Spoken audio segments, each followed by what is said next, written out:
So you want to hear that story of the perfect master that was told by Baba. It so happened, I don't remember now the actual discussion that led to this story. But there was some topic, you see, about different types of human beings in the world. And then how the avatar always comes in a human form, male human form. The advent can never take place in a form which is not male human form. But Baba says the perfect masters can be in female form or a male form. And I think now, while I am telling this story, I now feel that yes, the topic was this, and that he said that, but there is one instance where there was a perfect master in North India, where he was a eunuch. What's a eunuch, you ask me? Here we recognize eunuchs, you see. The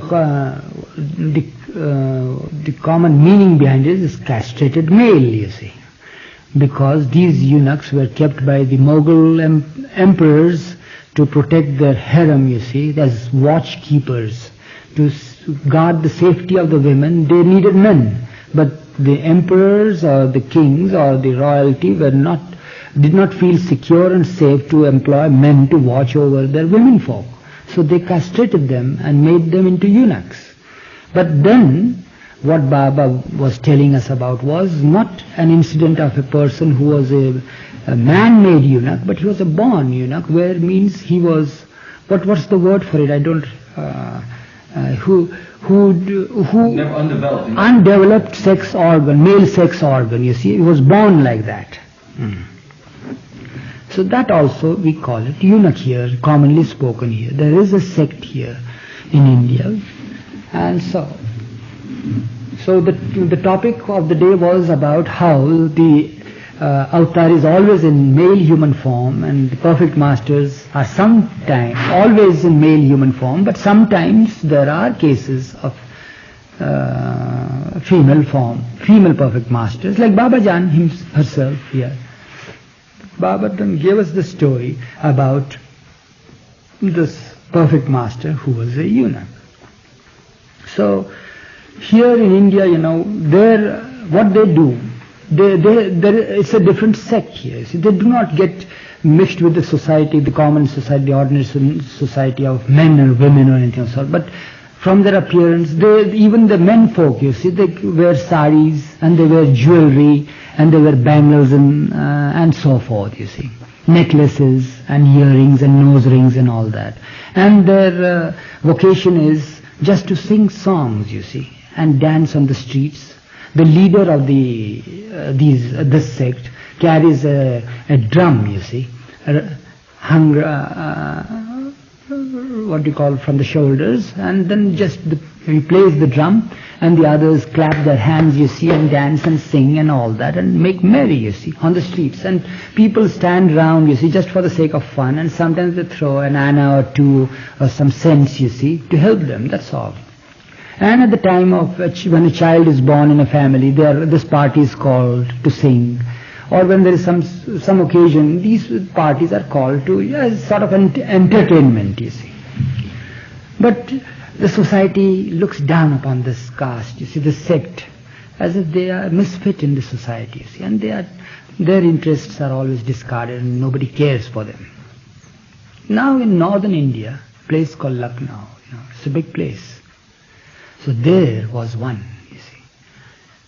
I forget now the name.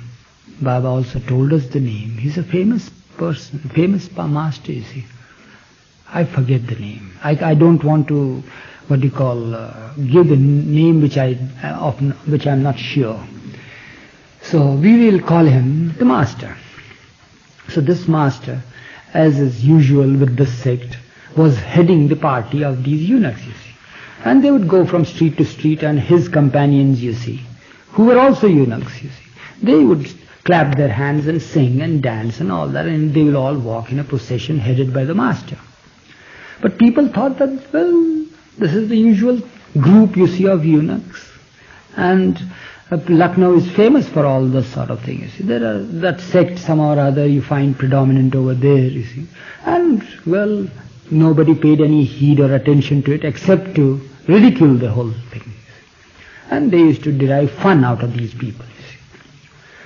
So there was one day this master was passing through the main street of that big city. It's now the capital of North India, this little place, Lucknow.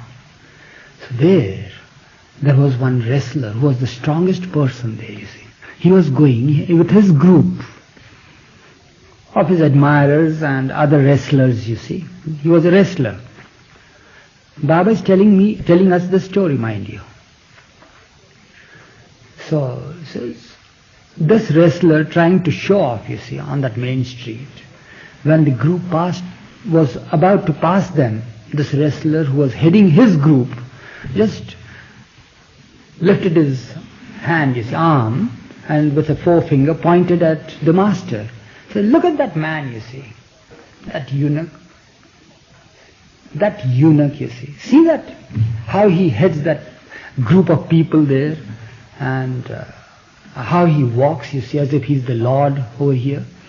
And he just his hand, his forefinger remained pointing at the person, even though the master and the whole group passed by. So then after some distance was crossed, the master turns back and looks at him and shouts out to him. He says, well, you are a strong man, you see. Haven't you got the strength to put down your own arm? His arm was paralyzed, became stiff there. He had no strength, you see. When he pointed out how ridiculously, you see, ridiculing the whole thing. So he thought that he was a great wrestler, a very strong man and all that. So his arm remained stiff in the air. He couldn't do anything. So the master from there shouts out, all right now, strong man, put down your arm. So then he could put it down, and the master walked past. That was the first indication that the people in the town got of the greatness of this person, this personality. Another story that Baba told us about this master was a very funny story. Something I think that never happens in the world. And the story is this. Have you all heard the story? Last time I didn't tell you the story. All right then. It will be a nice thing for you all to hear this also. So Baba tells us that there is another incident recorded about this master's greatness. People, as I told you, the whole town ridiculed this sect and this group because they had some shelter, you see, of this great master. So the whole sect followed him, knowing fully well that he was somebody great. Maybe in his own group he might have given some experiences to them. Maybe a perfect master was for that particular sect, for the development or upliftment for the sect. You see, we don't know what's the divine plan, you see. So maybe some from the group knew his greatness and the whole sect followed him. And there was a huge crowd all the time around him. This somehow or other drew the attention of the so-called society, you see, in the town. And they were not happy with the happenings that were happening around a person who was himself a eunuch, and he was regarded as a great personality, you see. Society couldn't gulp this, couldn't swallow this, you see. So, it is but natural that there was a big crop of adversaries around him too. So in order to denounce the master, you see, and they thought that he was posing himself to be a great person, or posing himself to be a person having some spiritual powers or something like that. So they tried to have formulate a plan so that they could just humiliate him, denounce him publicly. They selected two youngsters, you see, a very handsome boy and another equally handsome but having delicate features, so that they dressed that other lad, you see, in a woman's dress, and then dressed the other one as bridegroom, you see, and put before the master as bride and the bridegroom, newly married, you see, and wanting the blessing of the master. So the leader of the society that was against this group engineered this plan and said to this so-called couple that they should approach with their followers and friends to the master and beg for a boon, saying that they are married now for some time and they want to be blessed to have a very good child, you see, born out of them. So they went to the master, fully dressed, you see, in their best of clothes. One of the boys dressed as a girl, another boy dressed as a man, you see, a husband and wife there with the other followers. So they went and sat down in front of him. After a while, after the singing and the dancing and everything subsided and they all settled down and all that, the master, naturally, his attention was drawn towards this couple. He says, well, what do you want? Why are you sitting for so long now? He says, master, of course they had their other friends there around them too, to guard them or to watch the whole show, to be witnesses to the whole thing. That included some of the leaders from the society too. He said, master, we are married and we have come for your blessings. And we want your blessings so that we may have a child which is worthy. So he turns to the so-called girl, you see, the boy dressed in girl's garb, and emphatically asks the person, says, do you want a child? So she is dressed in a sari, and I don't know how to express this, give you a picture of it. You know, when a girl is newly married, she always has a sort of a sari over her head, hiding half of her face, veiling half of her face, you see. And with a very coy voice and all that, she says, yes, master, I would like to have a good son. So master again asks, are you sure you want a child? A baby? So then he turns, and she says yes, and then he turns to the bridegroom and says, do you really want it? He says, yes, master, we have come for the blessing for that. He says, you are blessed, the master says. Go. So they go, and no sooner they turn their backs, they start giggling, you see, that they have fooled the master. It's but natural for human beings to feel that way. Little did they know that his word cannot go in vain, you see. So when they left, they went and mixed with the other crowd there, you see, and then they held a meeting over there, and they said that now we can denounce him publicly. That here are the two who had been to the master, and the master thought them to be a real husband and wife, you see, and blessed them with an issue. And so, well, they were now starting to form a plan how to get rid of this man who called himself, or who was looked upon as a master, the perfect master. A month or two passed by, you see, in the meantime. And the boy who had dressed himself as the girl and approached the master, somehow or other started having peculiar feelings in the abdomen, you see, in the whole system. Didn't know what to do. What was it? Thought that was, in the beginning, of course, thought that he felt a bit indisposed. Then he felt ill, and then something was wrong. People thought that there was indigestion, or something was there, you see. Why was this sign, you see? Didn't know. And within 2 more months, you see, there was the sign that something had changed completely. The whole, the feeling was that there was something extraneous within his body, you see, in his body. And that boy, you see, took fright. He knew, because his conscience was biting there. There was that, you see. It's not a joke to play tricks with the masters, perfect masters like that. And the bridegroom had completely forgotten this. But that one who had dressed as a female, you see, she bore the brunt, and she was having this feeling which always remained there and disturbed the poise. So he approached the bridegroom and said, "What's this? We try to play fool with the master, and there is something wrong with me. I feel myself totally changed, and I feel that his blessings will come true in no time. And how will it be possible? What will happen to me?" So they approached the head of the society again, who was considered to be the city father, you may call it. He says, "This has happened. Is that fact?" He says, "Yes."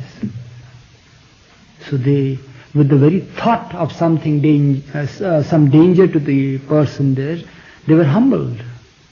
And says, "Well, what can we do now?" So again there was another large group meeting and all that, and the only thing that was there, after all, Indians are rather spiritual minded and they have great respect for the masters and all that, but it was natural for them to have such a feeling towards a person who was supposed to be a eunuch, you see. That was the only reason, you see, why they behaved like that. So, well, they could realize that even eunuchs, you see, there's nothing impossible with God, and even eunuchs can be the masters, you see. They could realize later on. So then what happened was that it was planned that the two should again go to the master and beg pardon sincerely. They went. They tried to seek his presence, but this time the master had his day, you see.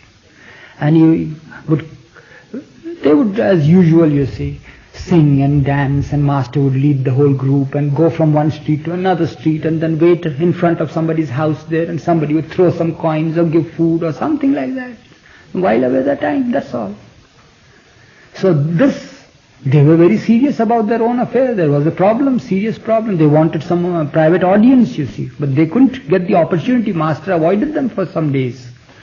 One day, somehow or other, they could come in his presence where master settled down, and they begged of the master to redeem them from this sin that they had committed in his presence. So the master just laughed and said that, "Well, the word that I have given I cannot withdraw. My blessings cannot be withdrawn. I have no power to withdraw my own blessings.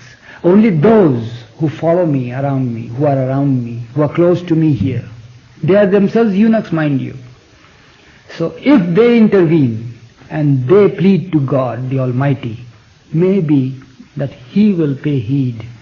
Because He wanted to bring home to the people there who call themselves the normal society, you see, that there is this sect here which shouldn't be discarded. Their voice is also there to be heard by God, you see. So He said that once I have given my blessings, I can't withdraw. The only recourse now left to you is to bend your heads towards them, you see, who follow me, who are close to me. Maybe God might pay heed to their pleading, their prayer, and you be relieved of your dilemma. Get rid of this dilemma." All right. So they went and tried to humble themselves before his followers now, and they begged them to do something, to pray. So the followers remained dumb. They didn't know what to do, whether they should take action or not. So the master then intervened and said, can't you do one little thing for them? Haven't you got a little heart that you should pray to God so that they can be relieved of this? So they all joined together in the prayer, and very gradually the feelings that happening that the boy felt within gradually subsided, and within a couple of months he felt normal. From that day, this whole thing went round the whole town, you see, in no time. And from that day onwards, nobody ridiculed them. They all revered and respected.